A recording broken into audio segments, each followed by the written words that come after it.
Bay, bay, Toyota bay ni Abay. Dito motornya. Bay, bay, bay. Wow.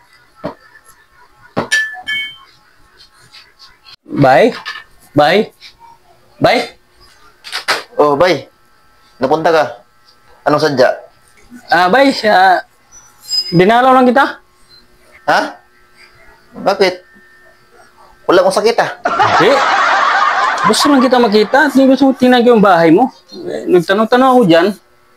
Buti nakita ko yung motor mo doon. Ito yata yung bahay ni Abay. Ah, ganun ba? Sakto. May pagpatulog dito oh. Teka. Shopping na tayo. Uy! Red horse? Masama sa kalusugan yan, bay? What? Ano, pulutan? Ah, sige. Upo ka to. Upo. Upo mo lang. Tara. Upo ka dito. Sige. Tama ka to. Sakto yung dating mo ah. Ayos kung matulog talaga. Laging timing, no? Baka makatulog ako sa kalsada.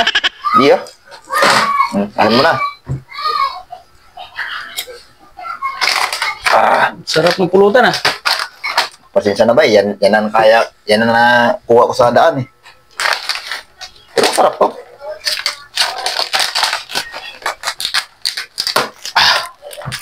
Ano? Sarap ng libre. Hindi. Alam mo na. Pag walang trabaho, ay alam. What? Ganun talaga yan. Ayos. Oh. Titira ka muna. Wala pang litong manok eh. Nakalipad yung manok ba eh? Wala. Sarap ba? Sarap? Sarap no? Masay mo na. Sa'yo yan, chef. Akin na. Tapos mo. Lasing tayo nan. Dalawa. Isa lang ubusin natin Bukas yung isa. Bukas na isa? Kapait yata yan. Di, bukas natin yan. Dalawa. Sige. Sarap yan. Hindi ba pait, bay? Parang kulang sa yelo. Oo nga no. Ay di. May ilo sa sa bahay ko. Kunin ko lang. Sige. Ito ah.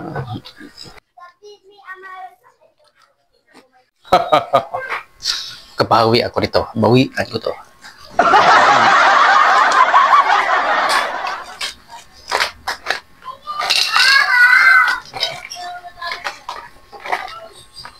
Lagot ka ngayon, bay. Kakain ka ng pagkain ng manok ngayon.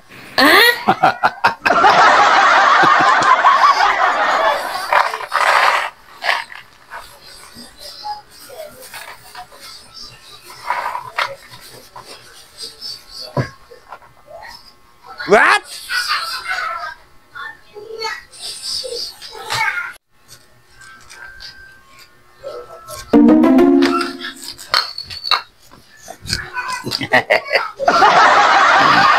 Bayo.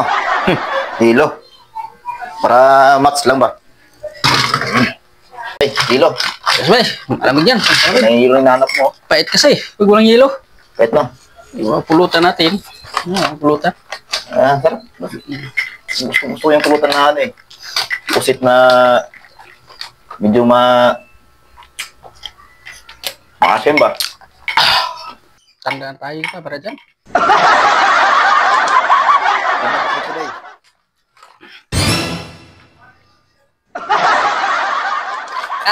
Ano? Tigas.